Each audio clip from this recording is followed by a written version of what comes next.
Space Shuttle, this is flight safety. Keep your hands on the handrail or inside the vehicle and remain seated while in motion. You are clear for launch. Have a great flight to Starport 75. Hey, Glenn. Hey, Chris. How are you? I almost didn't recognize your voice. I know, right? I know. It's been a while. I think it was last year. I don't know. And we're almost April. I guess we're getting into, this is our quarter one episode, our Q1 episode. Yeah. Yeah. Well, partially it's, I've got a lot going on. I'll take the blame. So important. I'll take the blame. No, it's not that. I got a promotion. I'm so... Yeah, well, but between all my power and money, I just don't have time for right. podcasts. Look, man, taking money baths, diving into the... like Scrooge McDuck. Right, diving into the big bin of coins is trying to make it tiring. Trying to make it Disney related. Scrooge McDuck. Seems like we should not like Scrooge McDuck, but he's kind of likable, right? He's awesome, sure. I don't think our real... magnates. Is that the right use of that term? Magnate? Rich people? Well, you say that, but then again, Elon Musk is trying to, run a space company. So I know, but my feelings about him are too complicated. We don't have time to dig through all that. I know. It's so hard for me to separate out what somebody does from who they are. Right, or at least who they kind of represent themselves to be, and every once in a while, and so you think about, at least people I've paid attention to that made some sort of impact. So you got him, maybe Steve Jobs, and I naturally start thinking about Walt Disney, and I'm like, what would the world think of him? Would he be on Twitter? Would he be all like, this guy Chapek is running my company to the ground? What would he? Would he be? Would he be doing that? Oh, that's a great man. That's a wild. And would he be Diz the Wiz instead of you? Diz Wiz? Yeah, I would happily give him the Diz Wiz handle. What would he? You know what? Oh, you know what you should do? Maybe there already is one. You know how people will do I don't want to say parody, but I guess a parody account, right? You do a Twitter account in the style of what that person might say. Has somebody done a Walt Disney one? I don't know. Glenn, you got to jump on this. Of course, now our army of fans will. That's true. We just let the Thanks, Chris. But what would he be? Would he be cabanas in the Magic Kingdom? Yeah, I think that's where he would have drawn the line, like I did. I thought of you this past weekend because I was on the People Mover. Yeah, which we'll get to in a second. Yeah, I was on the. We'll get there, but just a little preview. It's a little preview. And we were going past Space Mountain, and I saw that little spot where those cabanas were. I'm like, it's like a landmark location. It should be like a plaque now, where. And I was looking at that space, and I'm like, I wish I could have been in that meeting where they're like, I have an idea. We should put cabanas in, people rent cabanas. What were they thinking? But I thought of you because I know you loved them so much. I don't know what they were thinking. Was it a fad that was happening around in other places? That? Yeah, that was the thing to have cabanas and places. I think it's always but it's beach places. It's common. So we're going on a Royal Caribbean cruise at some point in the future. And they have their island, and they've got literally 3 or 4 different cabana areas of different prices. It's this is where the rich people's cabanas are, and these people a plastic picnic table over here. But, so they've fully embraced the cabana lifestyle. But I don't know. I don't remember it being such a fad. I don't know. They came out of nowhere, and I was like, whoa. They kind of did. What is this? And they had them in the Magic Kingdom. Where else did they have them? Or was that it? Well, they started in the Magic Kingdom. They had plans to have them in every park, but I think they, after the reception, I think they were like, Well, and then for, which park? Maybe it was Animal Kingdom was under, they were, either Animal Kingdom or Hollywood Studios, they were going under the transformation, they were adding Pandora or whatever, or Star Wars Land, and they said, well, in the new build out were going to theme these cabanas and have them permanent and everything else, and that clearly didn't pan out. Yeah, I mean, that was part of the problem, was that they were just, burlap tents. Yeah, for the most part. So they weren't very themed. But the other problem, I think, is like somebody, like in the meeting, somebody said, well, how much room do we have? How many could we put in? 6? And wait, how many people go to the Magic Kingdom every day? 50,000? Right. Okay, so this really isn't it's a lot of real estate for a relative. Anyway, this is old news, but that was a great episode. That was a classic. Yeah, it actually was. Bananas for Cabanas. But I remember the name. That's what I was going to say. Is I even remember the title of that one. That's awesome. You should. The editor should. I'll put a link in the. Yeah. No, a little audio clip right. Little audio clip. All right. Right here. A little space. Right now. Anyway. Sorry for that little thing, but Magic so why? Kingdom, we did that. Why were you out there? I guess I hate myself. I don't know. Listen, if anyone's expecting like an uplifting conversation today, I'm not going to have that for you. All right, I'm in a mood to complain. But, let's back up a little bit. So, all right. So yeah, it has been a little while since we have chatted, and the last time we were on, we had Casey on, and we were talking through a lot of the changes that were coming up, right? Mm-hmm. So we talked through things like Magical Express going away, and just a lot of the changes that have come through since the parks reopened after the pandemic. But one of the biggest things that had just really been announced was Genie and Genie Plus. And I don't think, correct me if I'm wrong, but I don't, no, that's not true. That's not true. You have been to the parks since that. I've been a few times. Yeah. Have you been to the Magic Kingdom though? Or was this your first time at the Magic Kingdom since that? Maybe. I think I've been to Epcot and, believe it or not, Animal Kingdom since the last time we spoke. Right. I had a surprisingly good time at Animal Kingdom. Like, that's awesome. Aside from what, like, I think it's becoming like a more, I don't want to say favorite park, but I think it's moving up a notch. Not sure who it's pushing out, but I don't know. Yeah, well, for me, it's closing the gap. It's still number 4, but it's a closer number 4.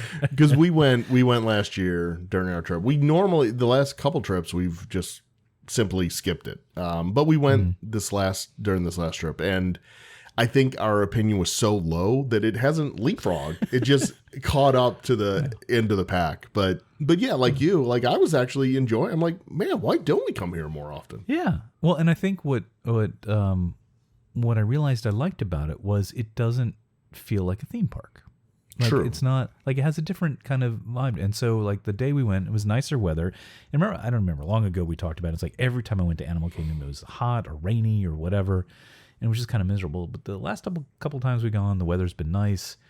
And I know it's not a zoo, but it also didn't feel like a theme park. We didn't do a whole lot of rides. It was more about the animals. And we went back to the conservation station and took that little train ride there, which I like that train. I think that's I haven't been on that rated, under discussed. Yeah, because there's not a lot. That's the only problem, is there's not a lot to go that you're going out to. Right. There's not a lot out there, but no, I really liked it. My only gripe, and I guess it kind of gets into your question, and we'll talk about it more. Yeah. I don't know how you want to dissect this frog, but I shouldn't say that with Animal Kingdom, but my one, so we had a good time, and I don't know how you roll. At 9 a.m, I don't know where I'm going to be at lunchtime or what I want for lunch. So my only real gripe of the day was, and here's why I think we had a better time than the Magic Kingdom, which I'll talk about in a second. Mm-hmm. The only time that I had to like clash with the technology was, who else doesn't plan ahead is like 10-year-olds, right? So like all of a sudden my 10-year-old's like, I'm hungry. If I don't eat this moment, my life may come to an end. So it's like, oh my God, let's scramble. Let's get some food for the kid. And so, sorry for that. I should really do something for that. Oh my goodness. Everything is beeping. Oh no, that's fine. So the kid's like, got to eat, and I need to eat now. So we're like, oh, and I don't know that park as well as the others to know what eateries are a thing. But I'm like, there's like a main thing right by the dino area that's like a barbecue thing, right? It's like the main eatery. It's like the cosmic rays of Animal Kingdom, whatever it's called over there. Yeah. And why are you laughing? That's kind of what it is. Yeah. Why, that's not funny. It is. Gosh. It's This is funny. why I can't do this show You that said often. it was You give me like complex. Cosmic Rays. I like Yeah, Cosmic well, Rays. it is. I don't know if it has a, No sunny eclipse, but no sunny eclipse. Anyway, it's a barbecue joint. And so, I walk up and it makes it look like there's no way to get food other than the app, and I know it's ironic because I'm such a technology guy and, I love smartphones and I've been using them forever. I write software for them. I'm not anti-technology. Yeah. But when I'm looking at all the windows and it's like mobile order, you gotta do. I'm like, I just want, it used to be so much easier to just I just need, a hot dog, and I just want to walk up to the window, wait for the 4 people in front of me to order, and then I order and I get my food. It was a system that worked, right? From my perspective, that was not a system that was broken and needed to be overhauled. So I go to so I'm like, oh, fine. So I'm in front of the thing, and this is what makes me crazy. I'm in front of the thing. I'm standing there, but I got to get my phone out and place the mobile order. I'm like, I'm here. I'm right here. So, but I do what I'm supposed to, and I get the mobile order, the mobile app out, and I go to place the order, and it was telling me an hour for me to get my food. An hour. I'm like, these are fast. What if you went to McDonald's? I don't know how often you do it, but outside the park, I'm saying, just you go to McDonald's and order now, we'll have your food for you in an hour. That doesn't happen. It's fast food. This is supposed to be fast food. So I'm like, are you kidding me? So I go up to, there's a cast member there, who's, her whole job is to tell people they have to do a mobile order. And even though I know the answer, I'm like, hi, cast member, is this the only way that I can order my food? And she's like, yeah. Oh no, actually what I said was, it's showing an hour or more wait. I said, is this accurate? I thought maybe there's some velvet rope area she could have guided me to. She's like, no, that's accurate. I said, is there nowhere I can just stand in line to order a thing? She's like, you could stand over here at the standby line. And I'm like, okay. She said, it's 40 minutes. I'm like, I'm going to have to stand in line for 40 minutes for fast food? And she's like, we're running a little behind today. I'm like, yeah, you are. This is fast food. What are you doing? So I gave up on that shenanigans. But that's just and I think I texted you or talked to you about it. I'm like, is this a technology problem or a staffing problem? Yeah. And actually, this is a good preamble to talk about kind of experience in Magic Kingdom. But is this the experience people are having for getting food post pandemic? I remember I had an issue. I think we talked about it long ago. I had an issue with at the studios with the Woody's lunchbox thing, but I assume that was during pandemic staffing, whatever. But we're past that now, and they have this whole. See, now I said I didn't want a monologue, but look, you got me all wound up. The whole point, isn't the whole point of me having to get a pass for my pass, right? I have a pass, but I got to get a pass to be able to pass through the gate, right? Wasn't the whole point of the park reservation pass system so that they know how many people are going to be there so that they can plan? So if they know X number of people are going to be the Animal Kingdom, yes. Why hey, let's call, Jim and Sherry and get them in. I can't think of better names than that, right? And it's, I know they're not scheduled today, but we got a lot of people, and it wasn't even that crowded. Yeah. You know what I'm saying? Why? What's going on over there? Why did it take so long to get our Brontosaurus burger or whatever they were serving there? That's a great question. I mean, everything that we're hearing is it is because of staffing issues, but who knows? Who knows if they're really, even trying to hire, or if they're just people are still here. People are still coming. We don't care. They're pack them in, and this is a service we're going to give. I mean, I don't know, but yeah, they keep blaming staffing, but I think by this point they should be fairly staffed up. But I mean, I don't know. That's crazy. So that was Animal Kingdom, but you were going on a trip to the Magic Kingdom. You had you got your park reservations. You were going for a special event with your family. My son's birthday. Yeah, it was my son's a couple days out. We're going to go out to celebrate that. Yeah, but I gotta express some anger over this park reservation system. Does anybody else? Because I need some help. I need you to give me some insight. Okay. I don't know why it bothers me so much, and because I have theories, but I could use some psychoanalysis from you because you're well prepared for that. Oh God, no. Why does it bother me when we're like, oh, we want to go to the Magic Kingdom on Saturday? Because we actually, side note, we flirted with the idea of doing Legoland because it was for my young son's birthday, and we wanted to do something kind of special. We weren't having a big party for him or anything, so we wanted to do something kind of special and different. And he's starting to hit an age where he's starting to get into Legos a little bit, and so I thought I'd go out there, and I would have bet money that I'm like thinking like, oh, this should be half to 2/3 the price of a day at Disney.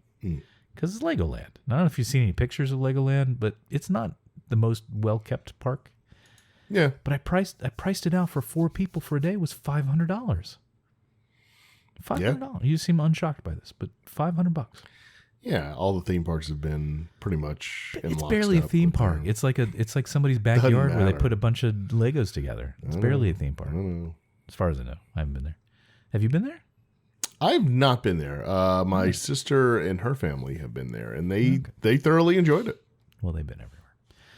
Anyway, so but I'm like, and the what really did it in was I had just renewed our passes to Disney, and so that took me like an hour to really decide whether I wanted to. The only reason I did because I wasn't quite sure where we were at with whether they were are they actually selling annual passes anymore or whatever. So I'm like, let me just renew, and because I'm a sucker and we'll keep going. So I had just renewed those, and I'm like, you know what, family? No, we're paying $216 a month for Disney, and we're going to Disney World. So anyway, but why does it bother me so much that I've got to go get reservations to use my annual passes? Why does this bother me?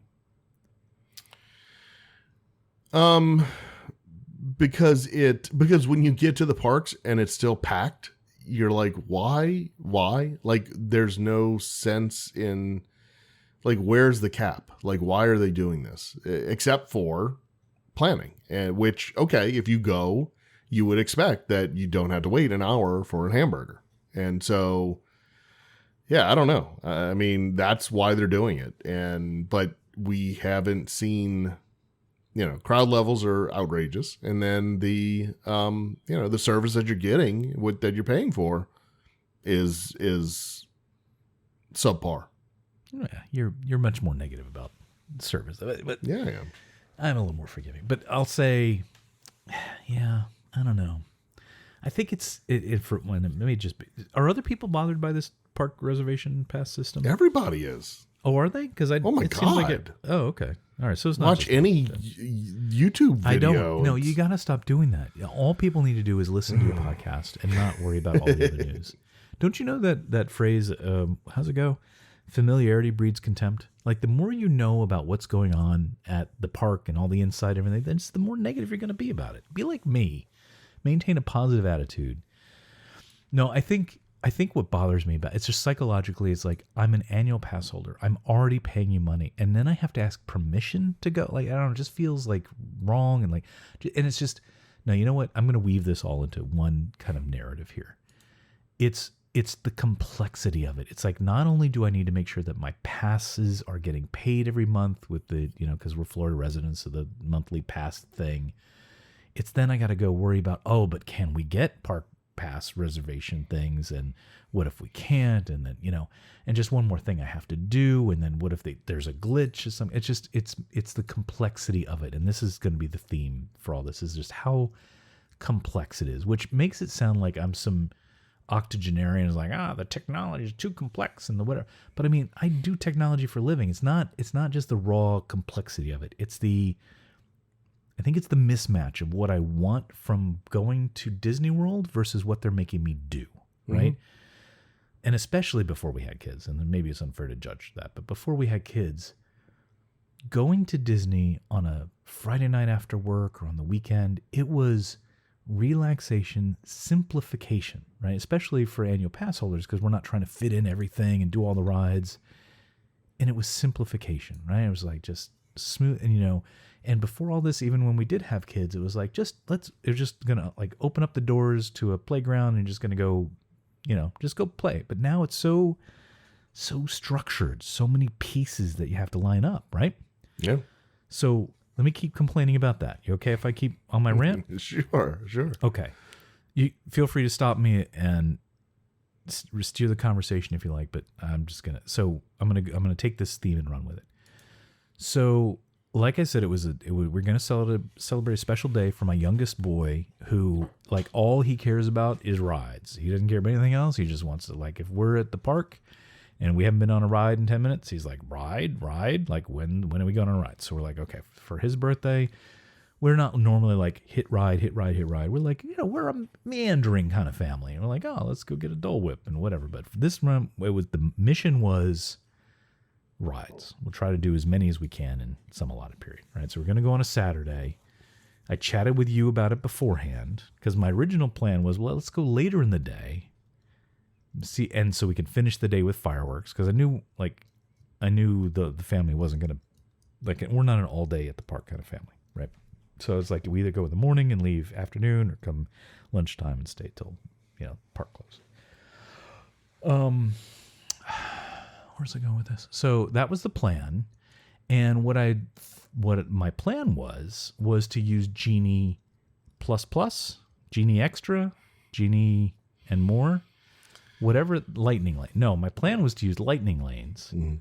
But to get lightning lanes, I need Genie Extra, not Genie, because Genie Plus is on top of the regular Genie, mm-hmm. but the app isn't called Genie. You got to get this in the Disney World app. Yeah, My Disney Experience app. My Disney Experience. Well, my Disney Experience is, yeah. So like even just, and I know I'm not saying like you're right. If anybody watching like all the YouTubes, I'm sure everybody's already complained about this, but I'm just going to add my complaints to the top of it. And and the reason I'm shocked, like we all know, long-term fans, like this is just sucky to have to do all this stuff, right? But like, don't normal people complain? Like, don't the normals, like, who don't know that they have to do all these things, aren't they angry? Because like, well, I didn't know that, and like, it just seems like it's adding a lot of friction to stuff there that should be showing up in customer sat, right? Somewhere should be showing up. Yeah. But anyway, so you almost need an advanced degree to go to a theme park, and it's insane. It's quite insane. Because like you went, because I always feel, because you're right, I would say the same thing, but I always feel a little bit hypocritical saying that, because I know you and I used to actually enjoy like planning out like touring plans and like which to kind of maximize it. But why do you? I have my thoughts. Why do you think that you and I had fun doing that kind of stuff, but now we find that kind of planning too onerous to be bothered with? Like, are we being hypocritical, or what's the difference? Do you understand my question? Yeah. So when we were doing it back in the 90s, we'd take out our Steve Birnbaum book and our unofficial guide. We'd unroll the scrolls. Yes. And we'd do all of that, look at the touring plans, come up with our own, what we wanted to do, and get there and head off in the right direction. And so I remember this clearly in the unofficial guides. They're, in the introduction or whatever, they're like, well, if this book is out, why does everybody's going to be doing the touring plan, right? Right. Well, that's what, yeah, sure. Then the authors would be gazillionaires, because that means everybody who went to Disney World bought their book and followed it, right? So, but that wasn't the case. It was only a certain percentage that planned down to that level. And so what's different is, now everybody does have that book.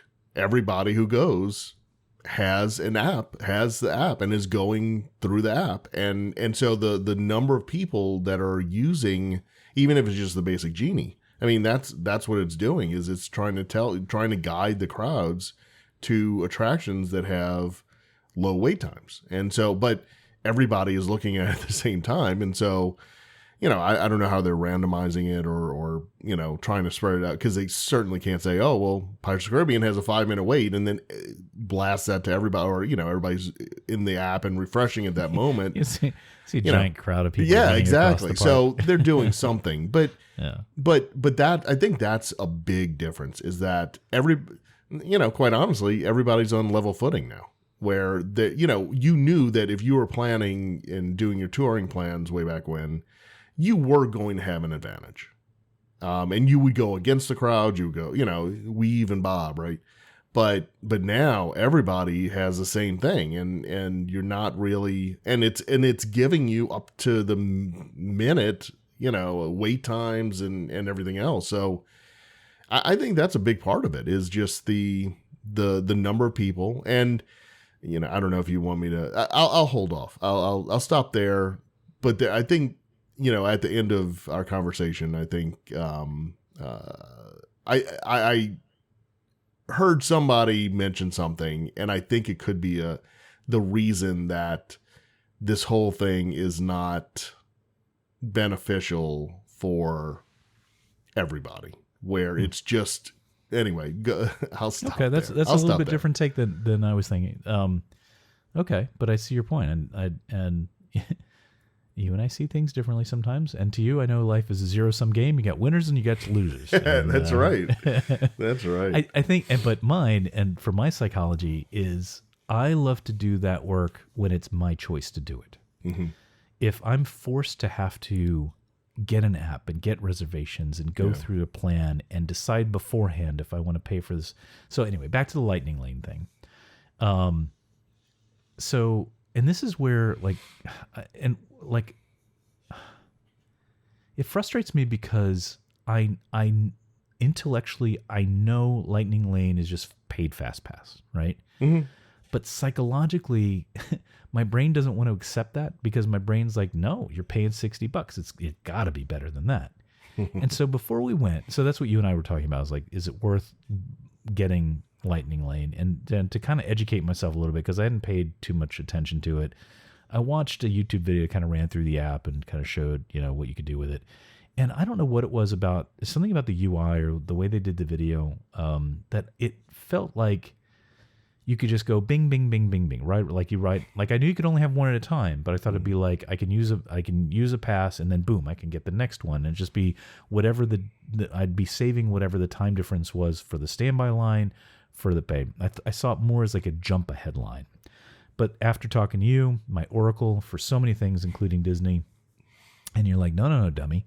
It's fast pass just like it was before. You could have one and so if it's like, hours later, you can't do another one until you have that. But, I know the whole, 2 hours, whatever thing, but generally speaking, right?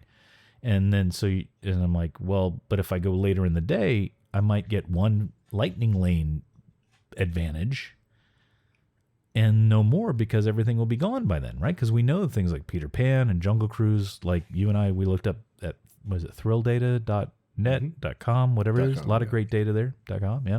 Mm-hmm. A lot of great data there. And so we're looking at like when the fast pass or lightning, whatever. Oh, God. Bless. Actually, whatever. It's easier if you just say fast pass because I'm gonna call it a fast pass. Because lightning lane is, yes, that's the lane you go in, but there's a lightning lane that you can purchase. It's the stupidest. It is the stupidest naming, Chris. Oh my God. All right. Anyway, so, but almost more for, I think I had realized like it wasn't going to be that beneficial for us, other than maybe a few. But I wanted to go through the experience. I wanted to see what it was that Disney wanted me to do. So, I didn't use None plus Genie at all. I don't know if it's just because I think I know better, and so I didn't need to do it, or I just don't want to be on my phone that much at a theme park. Because I'm there to celebrate my son's birthday, and I want to see the things going on and stuff. I don't want to be in my phone, right? I'm in my technology all the time, which is for anybody who knows me well knows it's such an ironic statement for me to make, but I just didn't want to do it. And plus, the couple of times I glanced at it on my way to looking at Lightning Lane, which, by the way, the UX is terrible, because trying to, I'm loading the app and going, where do I go now to try and see? And anyway, it's a horrid. But, I mean, UX is hard. I get it. But still, they're Disney. They should be able to do better. was this? Oh, so the genie thing, like, and it was trying. It's like, hey, you might want to do this thing or this thing, and or like it's 11 a.m. and they're going like, you might want to do this thing at 8 o'clock tonight. I'm like, well, I'm not gonna be here, but okay. Anyway, so we tried to use lightning lanes. I think the first one I got was for Peter Pan, just because Peter Pan and it goes out quick and whatever. So I took your advice and we boogied on over to Fantasyland as soon as we got there. We got there actually not for my family, it's pretty good. We got it. Park opening was at 9. We got there at like 9:40 or so. Oh, hey, side note. I'm sure you do because you know everything because you watch all the things. But I didn't know that they added a double-decker gangway for the ferries. Did you know this? Have you seen these? How long have these things been around? Do you know what I'm talking about even? I have not seen that, no. Maybe I'm going to scoop you here. So because the ferries, like you'd walk down and there's, everybody walks to the bottom level of the ferry and then you could go the steps up to the top, right? Yeah.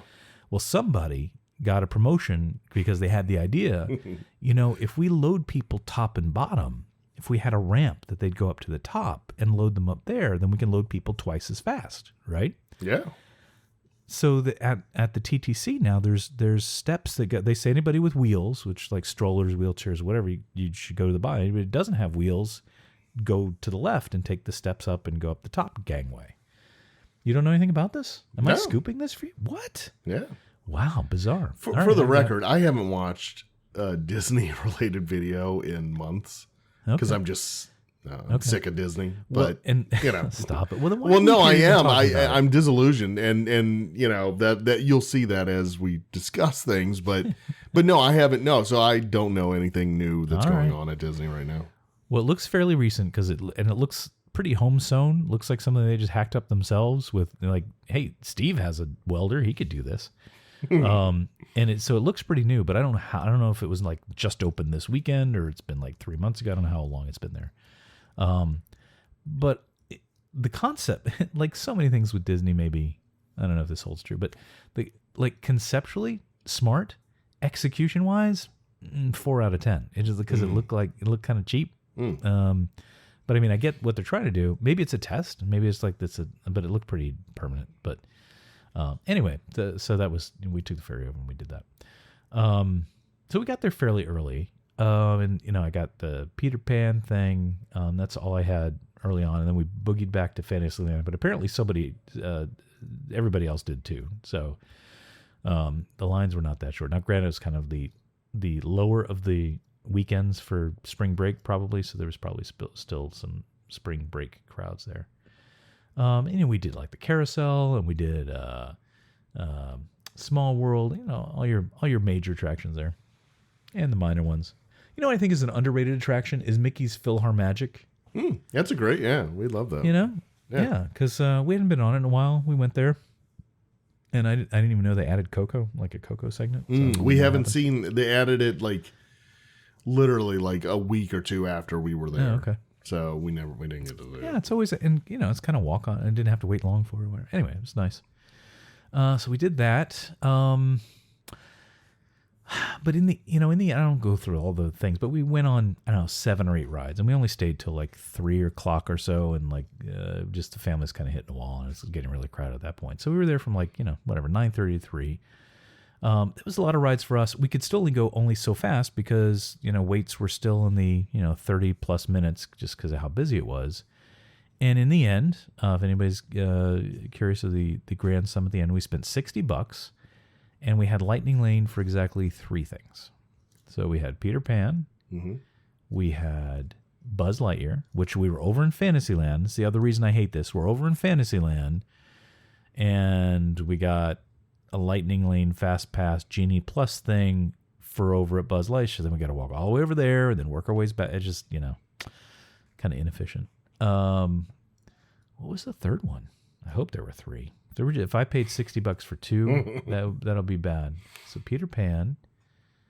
What else was there, Glenn? Was it only 2? Maybe it was 2. No.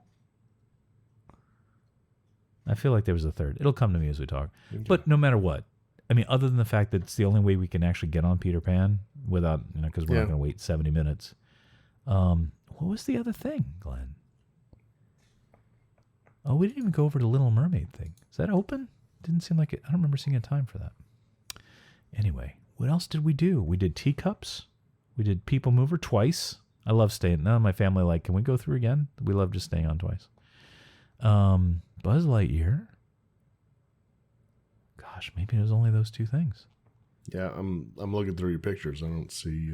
I didn't take pictures of everything, but yeah. No, I know, but I was trying to. It wasn't a good day for photography either. It was. I know, but I was trying to help you if I you appreciate might that. have. But I feel like we did 3. Oh, you know what? We did do 3. We just didn't stay for the third one. No, okay. Because the kids were just getting cranky, whatever, and it was getting crowded. And we're like, you know what? Let's just go. Because we start doing that calculation, okay, we're in Fantasyland, so at the moment we say let's go home, it's an hour and a half before we actually get into our car and stuff. So we're like, yeah, it's time to head out. What was it? The one we would have done, yeah, Dumbo. Yeah, would have been okay. Dumbo. Just because we were doing the Fantasyland kind of, and there was not everything else at that point was going to be because that's my problem with this whole system. One of my problems is it's not like it's not really helpful. It's not really useful because okay, Buzz Lightyear for 2:00. I can't get another one until we use that, right? And so then at 2:00, I only have available to me whatever's left, which is going to be 8:00 tonight, right? So there was nothing else to really make use of. Right. Very frustrating. Yes. And, again, the psychology of it when FastPass was free, it's okay, it sucks, but at least whatever benefit I get from it, I get a benefit. If I get one FastPass to Peter Pan, it's a net win, right? Because it didn't cost me anything, and I got some benefit out of it. But when I pay $60, now I'm evaluating well, what did I get out of that? And it was a complete waste. But I feel like I'm forced to do it because if we didn't do it, then we wouldn't have gotten on Buzz Lightyear or Peter Pan. Yeah. Just because we could have, but then we would have waited whatever ridiculous length of time. Mm-hmm. So anyway, big, 4 out of 10 day in terms of that stuff, because just the having to use the app so much and the confusion of using the app and the general uselessness of the lightning lane stuff that we had. I don't know, just was not, family had an okay time, but it was definitely hampered because, and I feel for families that would, they don't go that often. So they'd be they'd want to do as many rides as they can because that's their only chance. That would be very frustrating to me because I would feel like the whole thing was stacked against me to make it so that I can't really enjoy it. But meanwhile, they're forcing me to use this app, forcing me in it.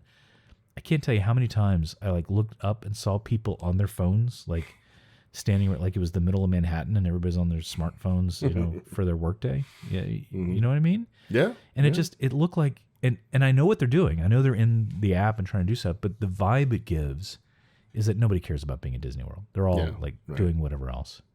Hey, side note, there needs to be a special prison for people that FaceTime their relatives while they're on a damn ride. Oh, this is unacceptable.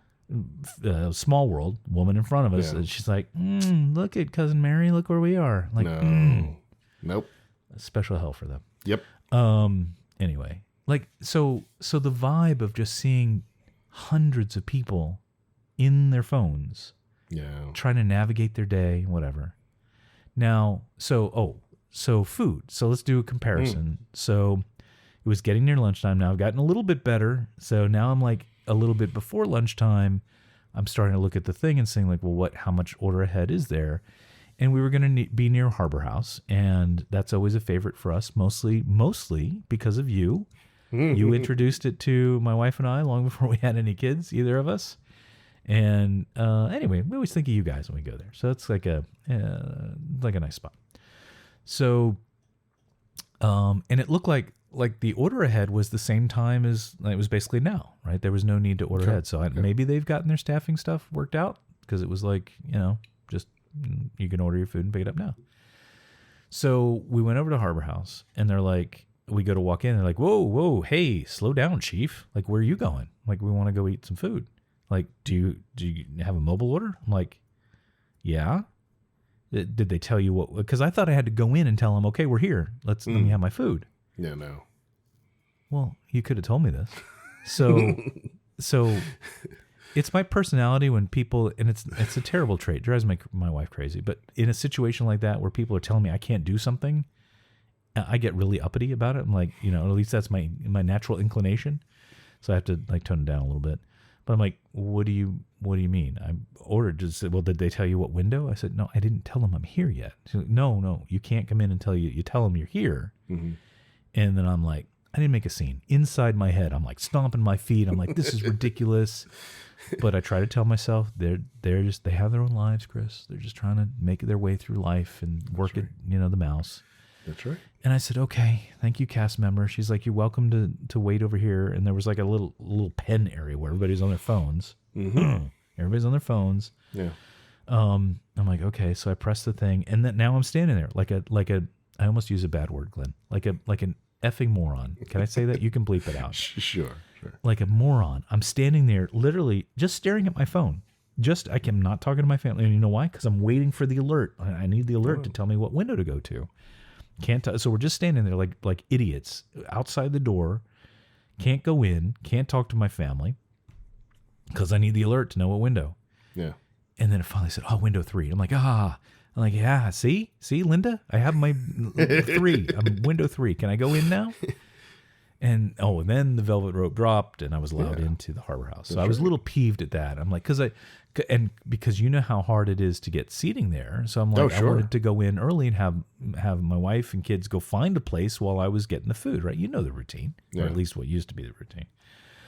So I start to go to window 3, and then somebody else at window 5 is like, "No, you can come over here." And I'm sure you're a nice lady, but it says window 3 and you're window 5. So am I going to get yelled at if I made a joke out of it, but seriously, I was only partially kidding. Like, am I going to break the system if I go to the wrong window? Like, even though I know intellectually I'm not, but you know what I mean? This is the vibe. Sure. This is what this whole structure and all this friction does, is I think it makes, at least with me, it makes me like, I'm afraid to do anything because I might be, we have a fish that got out of the channel kind of thing, not doing what he's supposed to. Right. You know what I mean? Yeah. So anyway, I send off the family. I don't know how I'm going to find them, but I send them off, go to window 5. We get our food. She was very pleasant. She was very nice there. Mm-hmm. I saw, by the way, speaking of staffing, I saw a lot of cast members with that little red "I'm training," earning my ears thing. Yeah. So I mean, that's a good sign. I guess they're adding. Yeah, it is.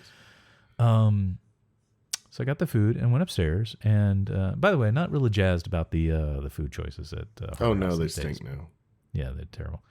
But anyway. And then I found my family. They were upstairs. But I'll say this, as much as I internally fumed about how dare you make me wait outside, it actually made the restaurant much nicer because it wasn't the cluster that it normally is. Right. And there were like multiple open tables. Like normally you have to hover over somebody like, are you done with your fries yet? Because I need your table, right? Yeah. But this time was just, it was like literally sitting there and there were like 4 open tables around us. I'm like, wow, this is actually kind of nice. So yeah, keep out the riffraff. That's exactly it. And that's what, when you were telling the story, I'm thinking, okay, I got to clue them in that it actually helps with. You could have told me before. That would have helped me. With the tables. Because they're only letting in people who have orders. And it's not just people coming in from outside, just getting a table, sitting down, whatever, But so that is a big benefit. Yeah. So anyway, so that I ended up feeling okay.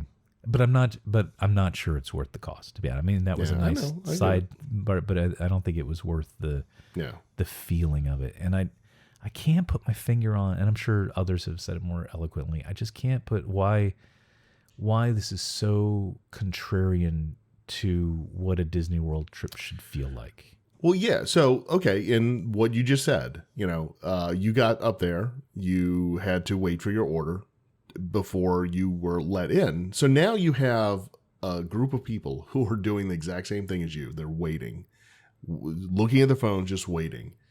Thinking about the theming of that, right? You're in Liberty Square. Ah, right. And point. So you have a group of people out there on mobile phones, looking at their mobile phones, waiting for an electronic notification to come up to go in.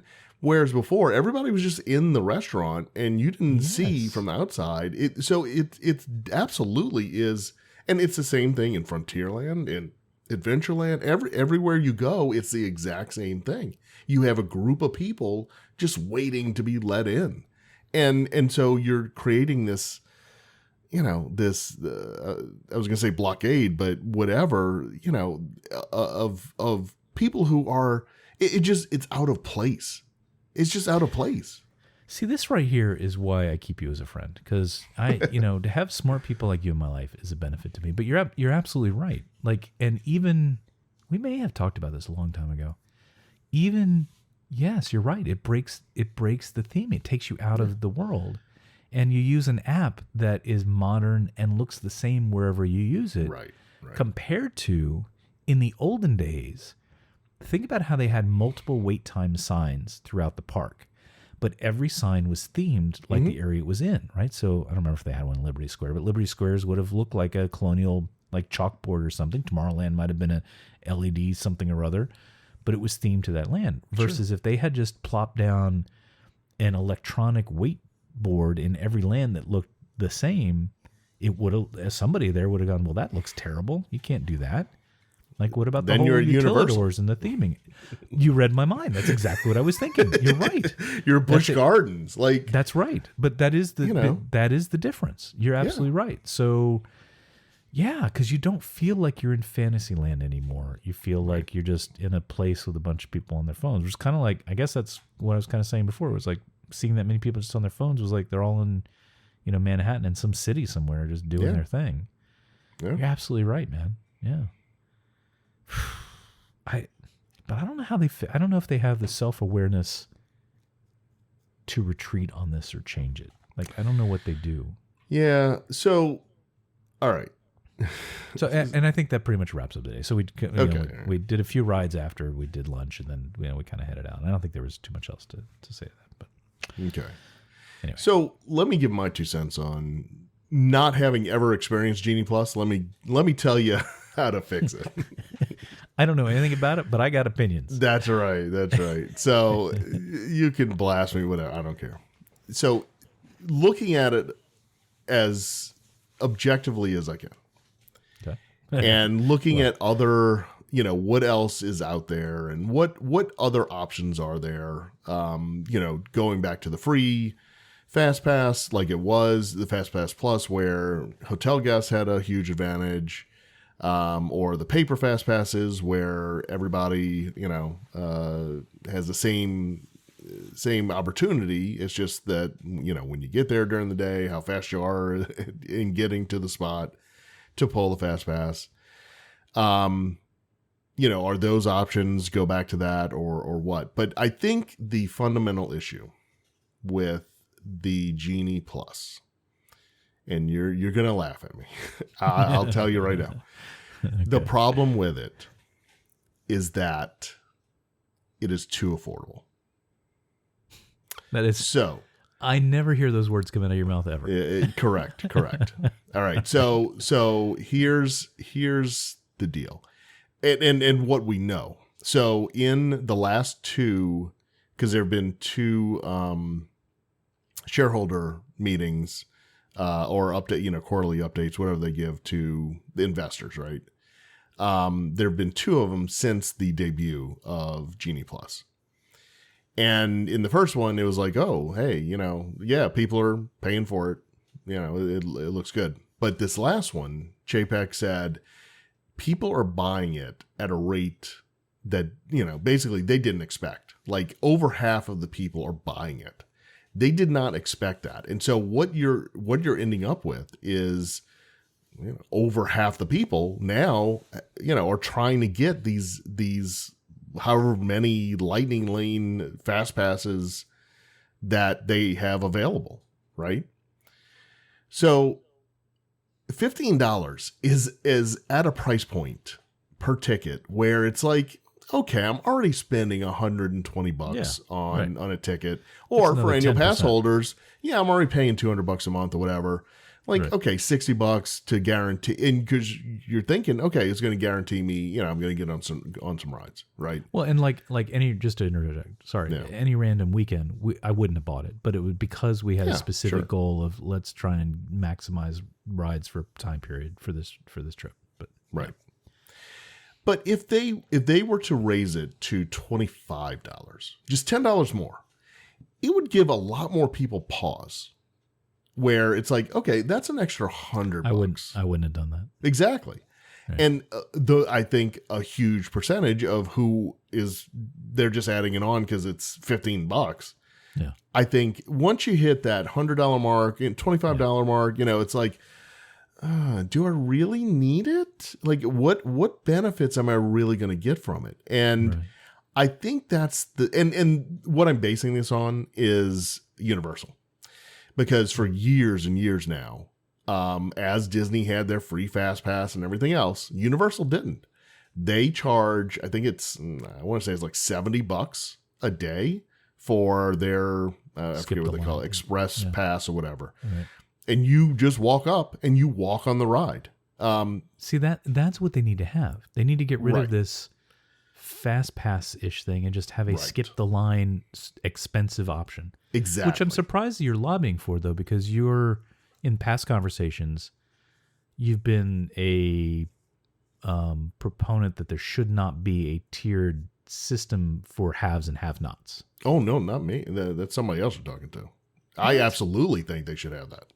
No. Yeah, absolutely. If you're gonna have it, you need to price it absolutely high.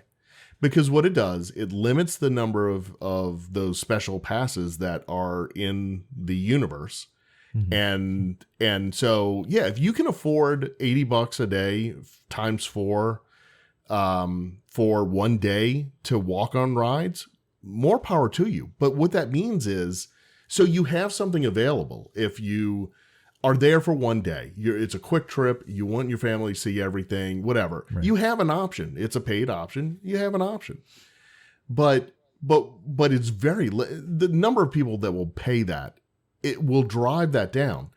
And so the rest of the peons are now just, it's a normal day, and everybody just waits in line, but the line you're in, the standby line, moves faster. Yeah. it's just a normal fast line because not that many people are going in. But if you price it so low that everybody's buying it, well, what advantage are you getting? There's no advantage. Right. Except for Disney. They're just raking it in. Well, and that's what unfortunately feels like so much of this stuff is for Disney's benefit. Like even Genie Non-Plus that they try to promote as, we're going to help you know how to navigate the parks. I think we're all smart enough to know, no, they're going to tell us what works best for them, right? We're not really, like you said, if it's like a 5-minute wait on whatever, they're not going to be like, hey, everybody, go over there. Right. Right. I can't think of a good scenario to use as an analogy, but I could see them even recommending things that are against my best interest because they need park flow to go this way or something. Right. And so You they're don't know going to what? push me to go do something that Exactly. really wastes my time, but it helps them operationally. So, Yeah. It's certainly not Park Wizard. And the benefit formerly known as Park Leap. I'm actually thinking about, all seriousness, I'm thinking about because the other thing I didn't complain about was we were in Tomorrowland and like the app just stopped working. I couldn't get any new lightning lanes. I couldn't see the wait times. And so it's like my whole day stopped. Mm-hmm. Like, cause you can't and I don't know who this would be anymore, but I'm like, what if somebody didn't have a smart, didn't want to you can't exist. It's like you just can't, or I mean, obviously you can, but it's just not like you can't function in that effectively. Right. But it stopped working. And it just kept giving me errors that I can't pull up your lightning lane reservations right now and the wait times. I'm like, I think I can do something better. So, I told you after our, we went through it during our recap of my trip report from last year. It broke me. That's what broke me. Hollywood Studios in line for Slinky Dog Dash. I had a virtual queue reservation for Rise of the Resistance.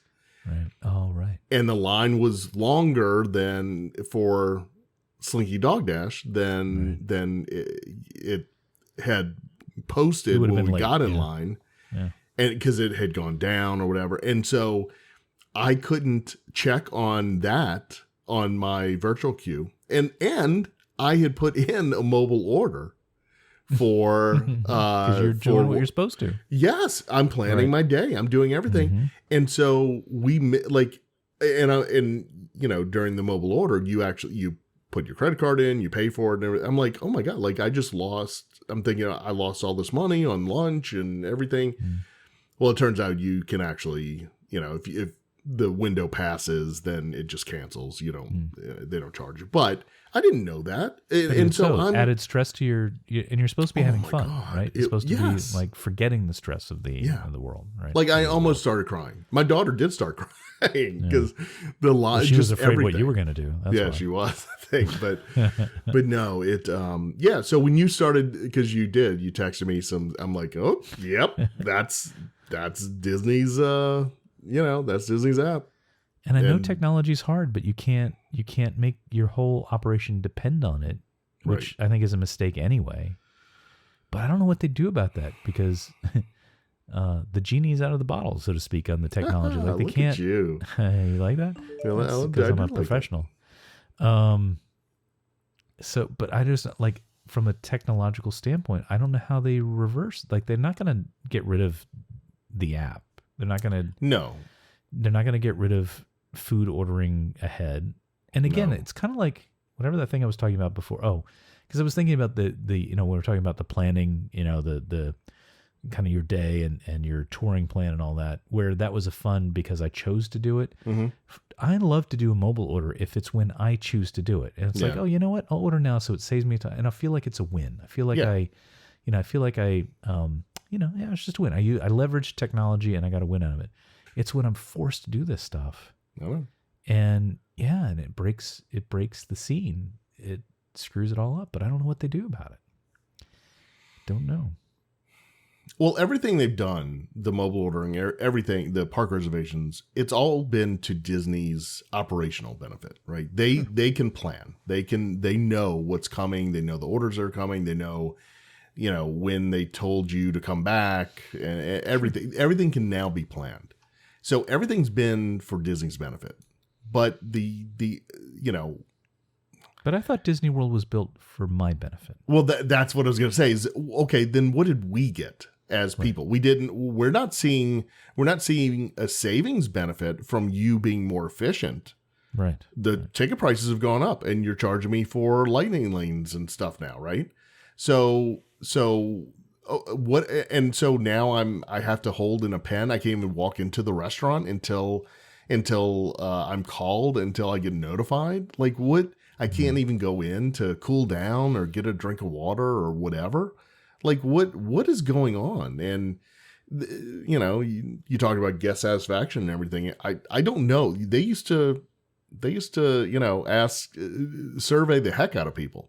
I don't know if they're doing it now. Just natural. Like let's take the park pass reservation system. I don't know what the number is, but I guarantee you there's a non-zero number of people that don't know that they have to do that. Oh yeah, and true. Even though they tell you do, but like if I didn't know and I didn't have you as my friend and I wasn't that into, I'd be like, well, I have annual passes. Why would I need something else? Like, what if I show up there? Just like it seems like there's so much friction this adds that people would just without having to have a special survey, that like guest services should be like, hey, management. Like, this is a problem. These are all the stress points, because they know, like, because I very, very nicely, I told the woman the cast member at Animal Kingdom, I said, I know this is it, and not that I expect, that she was going to do anything or was going to change right there, but just to add my voice to the thing, I said, I really hate this system. And it's interesting is she looked at me with that, like, I understand, like she's heard that 100 times that day. And it wasn't because I had to wait. It's just for all the reasons I said, right? Yeah. So, but my point is, like, all these people know, like, so at some point it's got to kind of filter back up. Don't need special surveys for it to say, people don't like this, people don't like that. Unless they just truly have whatever, they're still coming. but I can't believe they're all like that. I can't. I mean, I gotta believe they want to have good show at Disney and say, like, Yeah. let's do something better than this. Like, Yeah. I don't know. You know, I think, like you said, I think the local management, I think and certainly the cast members, they're trying to do the best they can. I was nice to her. I didn't yell at her. I didn't. No, I know. But and for any of, I mean, they work their butts off, and they're trying to do the best that they can, and they do a great job, and that, you know, they're part of the big reason people go back because of how they're treated by the cast members and everything else, right? Sure. Right. You know, it gets into the bigger question of leadership at the company right now, and we're not getting into that tonight. We don't have time to. We certainly don't. About JPEG, no. But well, you know, yeah, JPEG. Whoever's at the helm right now, who, you know, whether it's JPEG or started under Iger, which I think it did, but it's still. It's, you know, and look, their job is to maximize shareholder value, and that's what they're doing a great job. they're doing a great job, and so why would you change that? Why would you change what you're doing until you see a downturn? And then, as you have said a billion times, there's so many levers that Disney can throw and you know, pull and push and to give discounts or free dining or, you know, whatever, to keep that whatever attendance level they need to keep that revenue coming. So, you know, right now there's not any of that going on, and people are still going. And I you know, I don't know. Why would you change anything? Well, I don't know. Because I believe that there are still hundreds or thousands of people within the Walt Disney Corporation that want to do the right thing, that want to have a good experience for guests, that want to have, you know, all the kind of show aspects that were the foundation of what Disney and Disneyland and Disney World was built on. There's got to be lots of people that still want to do that. Now, granted, they may not be in positions of power to make all the decisions, but I don't know, and it's, I don't fault Disney for trying, because you don't often you don't know until you do try some things. I think what kind of surprising to me is that it's like I was going to say locomotive, but that seems so 19th century. But you know, it's such a force that is just unabating. It's just pushing forward down the same path. There's no sense, like other companies we follow, like Apple or Microsoft or others. You can see they try things and then kind of course correct when they go, oh, that didn't work out so good. And there just doesn't seem to be any of that. They just seem to keep pushing harder down the same path. Yeah. And so that's the part that kind of surprises me, because they must be getting guest feedback. You know, I don't mean just the crazies that have YouTube channels and podcasts. I mean, like normal people. Yeah. Because I think it's probably even worse for normal people, because even though they position Genie as like this will help you because you don't know what the rides are and we'll tell you, and maybe it does. I don't know. I don't know any normals when it comes to Disney parks that maybe somebody said, oh, I loved Genie. It was great. I knew where to go and what to do. I find that hard to believe, but maybe there are. But at least people that are semi kind of Disney literate, if you will, it's like, you know, just seems like it's not doing anybody any favors. So I'm not sure who, other than Disney, I'm not sure who this is helping. Yeah. And they must be getting those signals back one way or another, but maybe not. So what does it hurt? Like what, you know, what it should hurt are their future revenue, right? Their future financial. And what I mean by that is right now, look, wherever you go, it's packed because people want a vacation. They've missed it for the last 2 years. Sure. You know, they have some money saved up, whatever. So right now, everything is going, you know, great for any tourist destination, not just Disney. I mean, here in New Orleans, even like you go to the French, it is packed. Like everywhere is just packed, and everybody just wants to get out, I think. But for Disney, because they are doing all of this, so the people who are going now, you know, it's like, well, okay, I had a pretty not fun time last time I went, and there were so many things, and we paid for Lightning Lane and we didn't get it. We only got a couple of them, and it was a waste of money, and you know, they're nickel and diming us for everything, and and prices have just gone up and all. And so next time when they go to think about where they want to go on vacation, will Disney be part of that conversation? And look, yeah, I know I've been saying this since as long as we've had this podcast, and it hasn't come true yet. So I still think there has to be some kind of cliff at some point. I mean, I don't know how they can keep going the way they are right this second and continue to have the attendance levels that they because I'll tell you why. Because it's not like a local restaurant that changes its menu and then people stop going because they used to go there once a week, but now they almost never go there. It's because the infrequent repeat customers, when you look at the overall numbers, right? Yeah. When you look at how many people go, and because, like we've talked about annual pass holders before, that the world population, and I think this is the fundamental problem. Maybe I'm being too overly dramatic about it. But I think the overall, quote, problem is that it is a monopoly. And you've got a population that is growing at a rate so much faster than more. So that's the demand side of, a Disney experience than the number of parks that are opening. So I just think every year that ratio is just getting further aside. So yeah, let's say everybody that came this year was pissed off one way or another. Can I say that here? Let's say everybody that went that was pissed off said, I'm not going back again. Well, guess what? Next year, it's a whole bunch of new people because those weren't going every year anyway. And then the year after that is a whole bunch of new people. And so there's not enough repeat kind of evaluation to say, boy, this is really, it's not dropping off because it's not like swaths of people could stop going and it's not going to change anything because there's just so many people. Right. Right.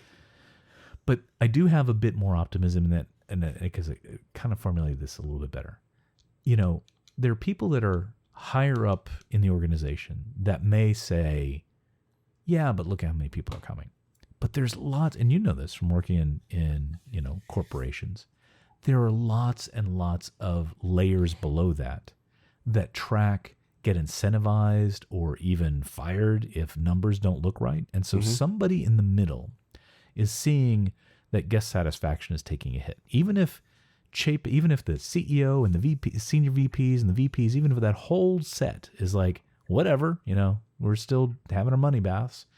Below that, there's lots and lots of people that are like, hey, Jim, these customer sat numbers are really low this week. What's the problem? Well, everybody's complaining about Genie because it was down for, 4 hours on Saturday.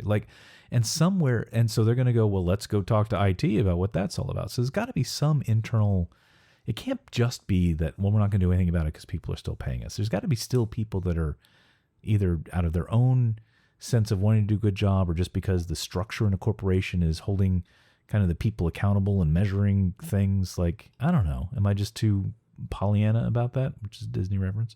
Am I too Pollyanna about that, maybe they just don't care? I'm like, well, whatever, Yeah. My VP's not going to care, so why should I care? I think that, I think as long as the overall top numbers keep continuing to climb, I think they see, okay, we're doing the right thing. Okay. I think it's that simple. I really do. Yeah. Wow. All right.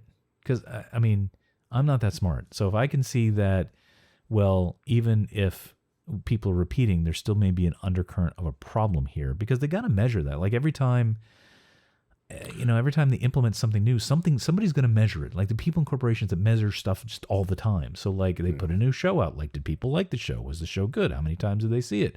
How many times do we have to cancel it because we couldn't get, the performance and whatever. Like they measure stuff. So I got to believe that somebody in that company is seeing these signals, but yeah. I guess maybe it doesn't mean they can necessarily do anything about it, but true. Anyway, you made a comment there that that there haven't been any new theme parks recently. Like, so enough new, but yes. Yeah, but if you think about it, the Magic Kingdom opened in 1971. Uh-huh. Right. And then 11 years later, Epcot opened. Mm-hmm. And then 7 years after that, Hollywood Studios opened. Mm-hmm. And then 9 years after that, Animal Kingdom opened. You good with the numbers? Okay. And it's been 24 years since. Oh, okay. Since that. Right. So like the availability has been capped for 24 years. Now, Well, globally, there have been new parks that have opened. Globally, there have been new parks. And California Adventure opened in 2001. So it's been 21 years in America since the last Disney theme park opened. Mm-hmm. But yeah, I mean, is it time that they start Universal's building a third theme park? Like, is it time for Disney to start thinking about another theme park? I haven't seen any rumors or anything about that, but I mean, I think the time is ripe to expand capacity. But I think that does play into your like, well, where's the problem? Like, there's no problem. Like, because if you have a monopoly, like, you're not going to go spend some money unless you got a reason to go spend it. Like, and so, like, what would push them to do that? There's no threat to them, right? So, yeah, I think, and another part of it is, I think, just comparing generationally, it's much easier and more affordable for people to travel, like to get on airplanes and go. So I just think that the pool of customers for Disney World, especially just because, that's what I focus on mostly, but probably the same for Disneyland, is just like the number of customers, like people to keep lining up and like keep lining up at your door. Like, I don't know, especially in the case of like a multi-billion-dollar thing to build a new theme park. Yeah. They should. I mean, they could certainly afford it. I think Galaxy's Edge should have been a whole new park, but yeah, that ship has gone to light speed. So anyway, I don't know.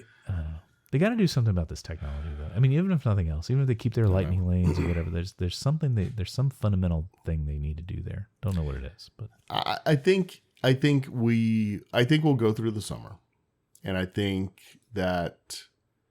Because it's still fairly new, but I think we'll go through summer, and I think that's where guest satisfaction is going to be key. And if they keep hearing complaints and everything about not being so today, the day we're recording this, Disney made a change to their website. I don't know if you knew this or heard about this. So on the Genie Plus web page, as you go to look about or read about it, they put in a sentence that says, on average, guests can enter 2 to 3 attractions or experiences per day using the Lightning Lane entrance if the first selection is made early in the day. So they're trying to. So they're trying to set up there for me. They're trying to set expectations. For people now. Yeah. That's interesting. Oh, by the way, a little side note, because you and I didn't know until I did this, I was able to do my Lightning Lane first reservation from my house before I was at the park. Oh, okay, good. That is good to know. It's got to be day of. So at least I was happy about that, because while I'm at home, I have the time to be in the stupid app and, figure, which maybe that's another thing. If you really let me plan out my day, let me do bing, bing, bing, bing, bing. Let me line them all up, which is still not my preference. But, but anyway, at least that was... Because I thought, man, they're going to make me have to be in the park to do this. And by the time we get there, there's going to be nothing left and whatever. So that's fascinating. Yeah, because, and I did it mostly for an experiment because I was curious to see what it would do. But, I mean, and as soon as, you kind of line me up that it's Fast Pass, I'm like, I'm not going to get that many tickets. So I kind of had my expectations set already.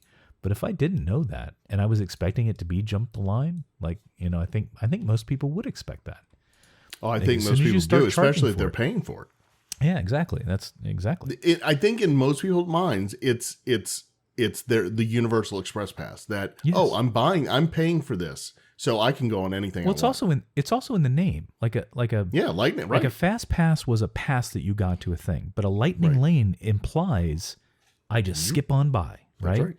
And so, but that's not, I mean, I guess technically you are, but that's not, like, the whole thing is kind of marketed, intentionally or not, but it's kind of marketed and positioned as, you pay this extra money and boy, you're just ride after ride after ride. And that's fascinating. They added that to me anyway. But what that tells you though, Glenn, is that they are getting signals. Yes. Right? They are getting signals back from somebody, not just YouTube videos, but real, actual humans.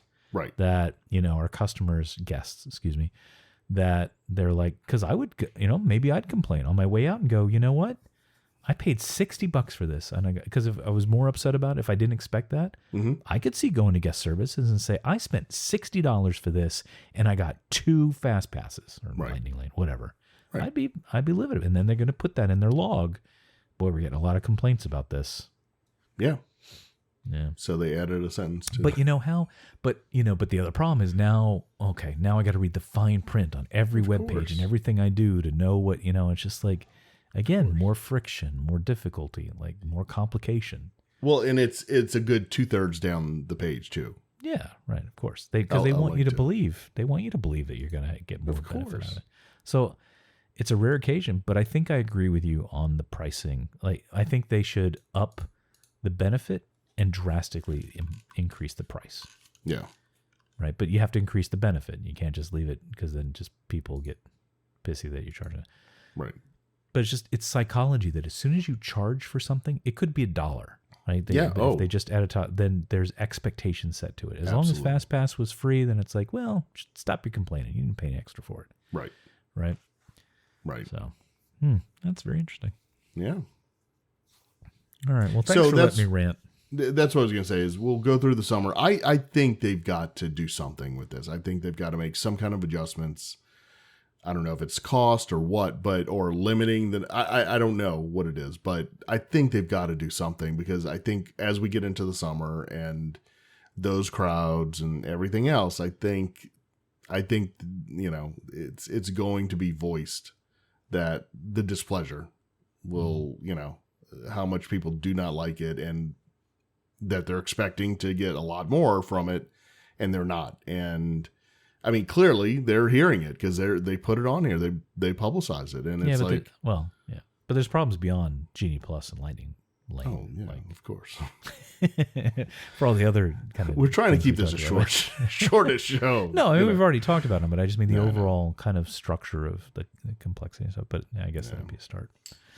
Anyway, but here's the thing, Glenn. You want to go back? I mean, we already talked about like, oh, hey, Flower and Garden's going on, and we got some marketing that there's some cool orange bird mug that you can buy that look pretty sweet. So Melissa's my wife has become a fan of orange bird recently, and so we might go back. So we're part of the problem because, yeah. What else are we gonna go do? That's right. That's right. Go to Universal, man. And we will. It's number one, it's less convenient just based on where we live. Number two, I'm already paying for passes for Disney. So it's like so I'm disincentivized from not going because that's all kinds of negative but you know what I mean? Yeah. I'm incentivized to go because I'm already paying. So I'm like, but I hear you. Plus my kids are like peak Disney age more so because we thought about going to Universal just to do something different, but just for my younger one especially, there was more he would have gotten out of Disney. Yeah. Or Legoland, but whatever.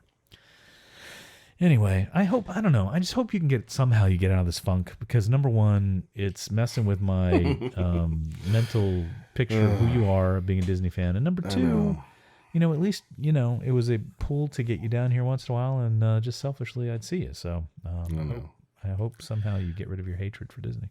I'm to the point I'm thinking about selling a lot of my Disney collectible stuff. Come on. Yeah, I'm No, come on. That's, listen, real fans of something understand that there's cycles to stuff.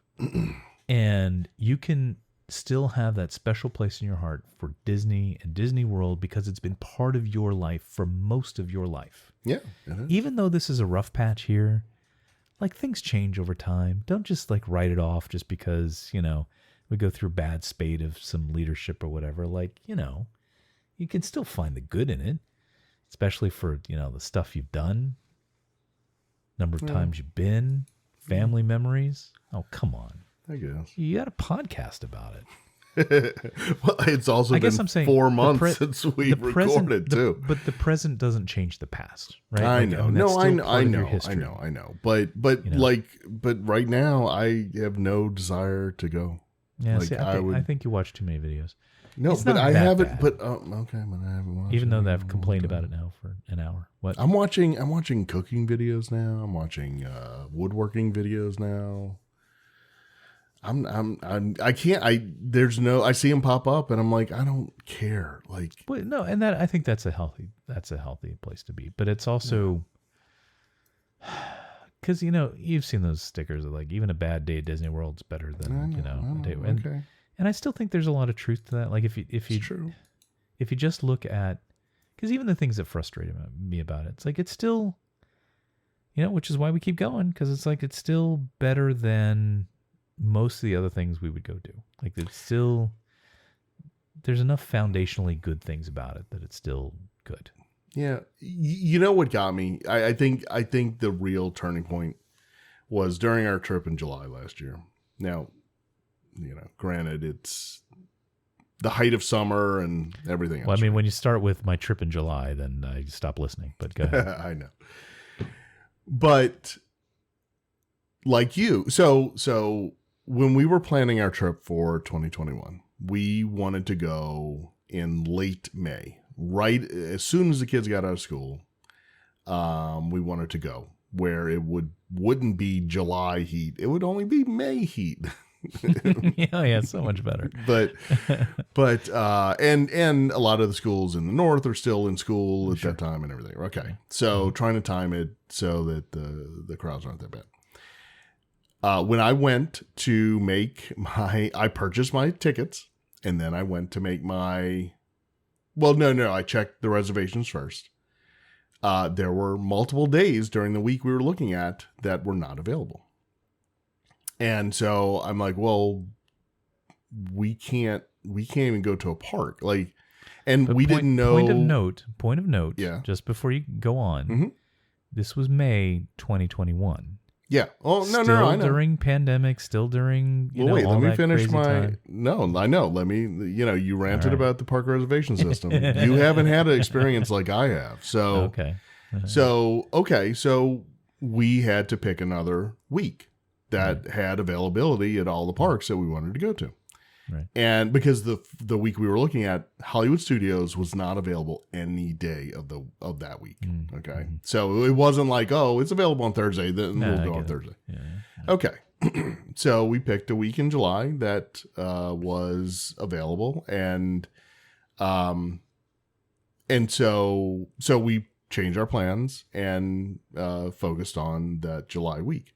Well, unbeknownst to us, they refilled the calendar for May. And, and it's like, well, we already have plans and everything now. And so so we went in July, and you can look back at the history on that Thrill Data website. That week was the busiest week, like to date, like since they reopened to now. That week was like the busiest week ever. And what ticked me off was that there's obviously no, other than planning reasons, there's no reason to have the park reservation system, because they're not limiting anything. They're just, the doors are wide open. Right. And so that's what ticked me off was, hey, wait a second.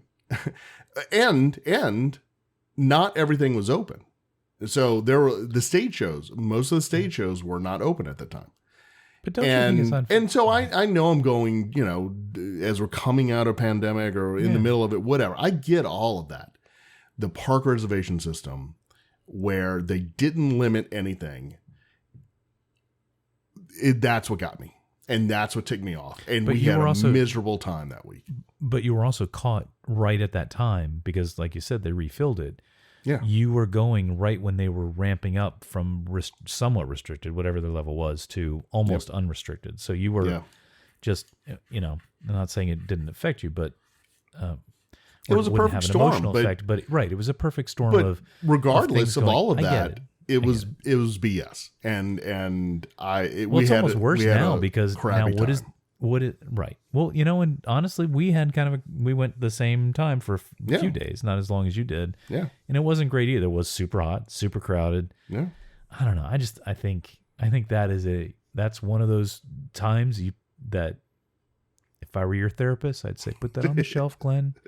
Put it on the shelf. That was a once in a lifetime situation of oddity of pandemic and park reservation system and staffing and rules about, distancing and just so many things. I think you just gotta just forget that and try again. I mean, there's so many things irritating about it, but it's not like that anymore. It's not that bad, right? Even though I've complained about it now for now.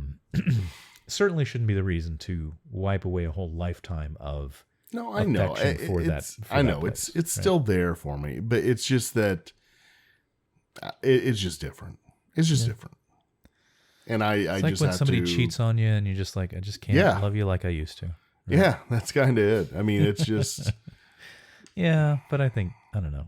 These are companies though. And they go through cycles and it's complicated and, I don't know. I guarantee you, I will put money on it. If you booked a trip in an off or shoulder season where you didn't have as much complexities and you knew what, in terms of all the stuff I complained about in this episode of, the technology and stuff, but you didn't have the issues of availability and heat and crowds, I think you'd come away with a whole different mindset about it. I think your last experience, it's like food poisoning from a meal and you're like, I am never eating that thing again or that from that place ever again because I can't forget that. That's right. Right? But but eventually you might get over it. But I forgot who I'm talking to. Well, all right. Well, I don't know where to leave that then, other than, if nothing else, I think it'd be an interesting experiment, even if you did just a side trip with just you or just, I know. you and a couple of your family or something. When that Tron coaster opens, I'll be there. I'm not going to lie. I mean, there are certain things I'm looking forward to, and that's the biggest right now. But until then, I still don't know how the train's going to go through there. I don't either. I'm looking, how's the train going to fit through there? Right. But I hope they measure. Surely they measured it. Right? I hope so. I mean, it's not like you and I built it. No, because that train ain't going anywhere then. But yeah. Where is the train? It wasn't out front anymore, but it's not running. So where is it? I don't know. They're testing it from what I read here and there. There's no track. Well, I don't know. Maybe they're doing a Mickey's Birthday Land where they're doing it. It goes forward and then backwards. Maybe. I didn't see it running, but maybe. Anyway, all right. I'll get you down here. You know what? You just need to go hang out with me, and then you'd be like, I love this place. You need to go on Sorry, I doubted you. Sorry, you need to go on another photo walk, man. Well, I can't bring Disney World to you, so there's only one way this happens. So speaking of photo walks, I think our next episode it'll be a photography based episode. Oh, and we might actually have a special guest. Oh, nice. If we're lucky. Nice. Okay. Need to work out some scheduling. Yeah. Do we have the budget for that, for a special guest? No, we certainly don't. But but he's a nice guy, so he takes pity on us, I think. Yeah, I'm sure that's it. All right. Well, look forward to listening to that one. Yeah. So, all right. Well, thanks for letting me go on. And I wish I hadn't been so negative. I didn't know you were such a dark place. We'll get you out. All right. See you, everybody. All right. Bye. Bye. Thank you for joining us on another episode of Starport 75. Follow Chris on Twitter and Instagram at CBGray, and Glenn on Twitter and Instagram at DizWiz. Follow the show on Twitter and Facebook at Starport75 and Instagram at TheStarport75. For all things related to the show, including show notes and links to connect with us, visit us at starport75.com.